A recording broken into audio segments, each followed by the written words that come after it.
Está larga, pero me gusta. ¿A ustedes les está gustando? Me encantan los libros, la verdad. Quería estar junto a él. Ahí nos quedamos.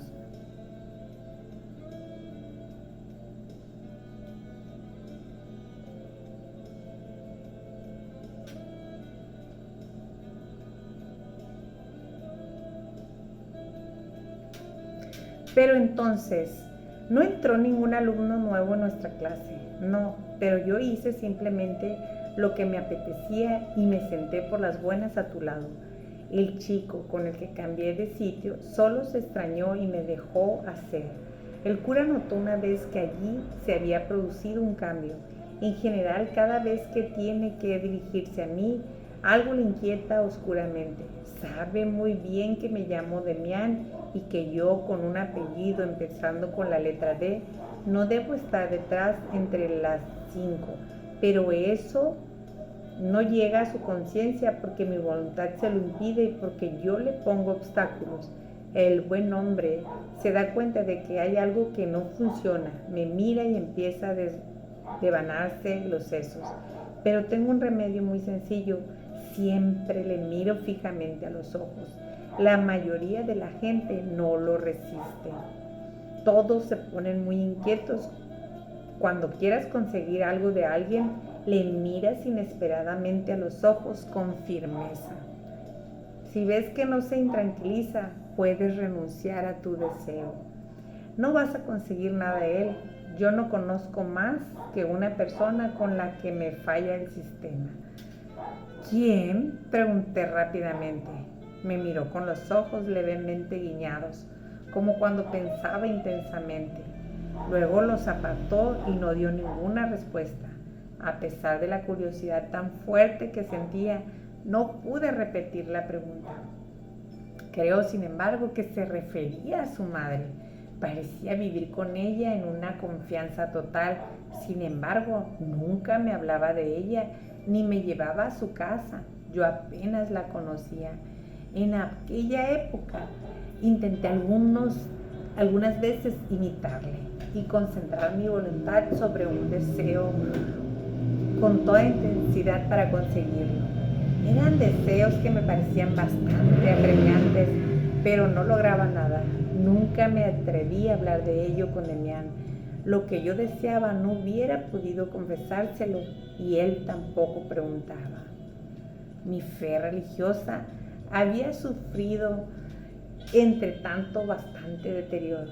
Sin embargo, mis pensamientos, influenciados por Demián, se diferenciaban de aquellos de mis compañeros que habían llegado al escepticismo total.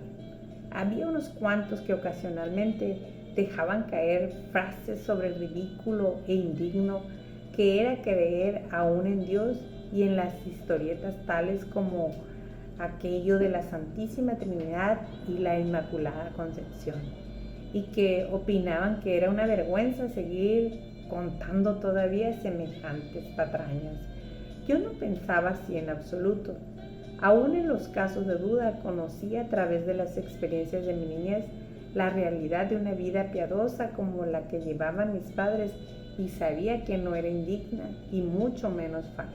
Es más, seguía sintiendo el mayor respeto por lo religioso, pero Damián, que había acostumbrado a considerar, a interpretar los relatos y dogmas religiosos con más libertad y personalidad, con más fantasía, por lo menos yo seguía religioso con más libertad y personalidad, con más fantasía, por lo menos yo seguía siempre con agrado las interpretaciones que él me proponía, aunque muchas me parecían demasiado extremistas, como la historia de Caín. Una vez, sin embargo, llegó a asustarme durante la clase de religión con una teoría aún más atrevida. El profesor había hablado del Gólgota, el relato bíblico de la pasión y muerte del Salvador. Me había impresionado mucho ya desde niño, cuando mi padre nos leía en Viernes Santo la historia de la pasión.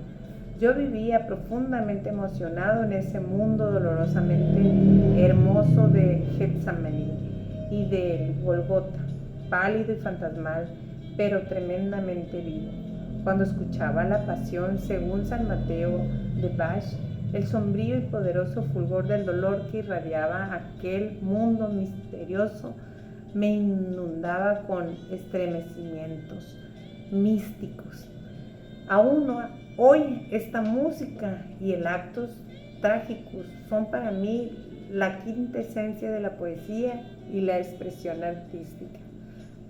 Hay algo sin Clair que no me gusta. Vuelve a leer la historia y analízala bien, verás que tiene un sabor falso. Me refiero a los dos ladrones. Es grandioso el cuadro de las tres cruces erguidas allá sobre la colina. ¿Para qué nos vienen con la historia sentimental del buen ladrón? Primero fue un criminal y cometió Dios sabe cuántos delitos. Después se desmorona y celebra verdaderos festines de arrepentimiento y contrición. ¿Me puedes decir qué sentido tiene ese arrepentimiento a 2 pasos de la tumba? No es más que la típica historia de curas, dulzona, falsa y sentimentilona, con fondo muy edificante. Si hoy tuvieras que escoger de entre los 2 hombres a uno como amigo, o tuvieras que decidirte por uno para darle tu confianza, seguro que no elegirías a ese converso llorón. No, elegirías al otro, que es todo un hombre y que tiene carácter.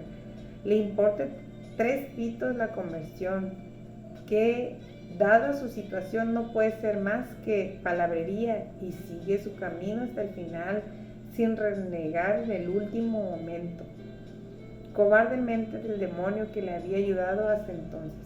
Es un carácter, y los hombres con carácter quedan siempre mal parados en la Biblia. Quizá fuera un descendiente de Caín. ¿Tú qué crees? Me quedé consternado. Había creído estar totalmente familiarizado con la historia de la pasión y ahora descubría con qué poca personalidad, imaginación y fantasía la habían escuchado y leído. Sin embargo, el nuevo pensamiento de Demián me sonaba muy mal y amenazaba conceptos cuya existencia me creía obligado a salvar. No se podía jugar así con las cosas, incluso con las más sagradas. Él, como siempre, notó inmediatamente mi resistencia antes de que yo dijera algo. Ya sé, dijo, resignado, es la eterna historia. El caso es no ser consecuente, pero te voy a decir una cosa. Este es uno de los puntos en los que aparecen con toda claridad los fallos de nuestra religión, el Dios del Antiguo y el Nuevo Testamento. En efecto, es una figura extraordinaria, pero no es lo que debe representar.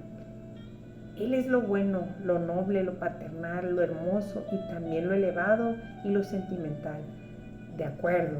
Sin embargo, el mundo se compone de otras cosas y éstas se adjudican simplemente al diablo, escamoteando y silenciando toda una mitad del mundo. Se venera a Dios como Padre de la vida, negando al mismo tiempo la vida sexual, sobre la que se basa la vida. La vida misma. Surgimos, de hecho, de una relación, declarándola diabólica y pecaminosa. No tengo nada en contra de que se venere a Dios, Jehová, en absoluto, pero opino que deberíamos santificar y venerar al mundo en su totalidad, no solo a esa mitad oficial separada artificialmente. Por lo tanto, deberíamos tener un culto al demonio junto al culto divino. Sería lo justo. O si no, habría que crear a un Dios que integrara en sí al diablo y ante él que no tuviéramos que cerrar los ojos cuando suceden las cosas más naturales de nuestra vida. Demián, en contra de su costumbre, se había acalorado más. Enseguida volvió a sonreír y dijo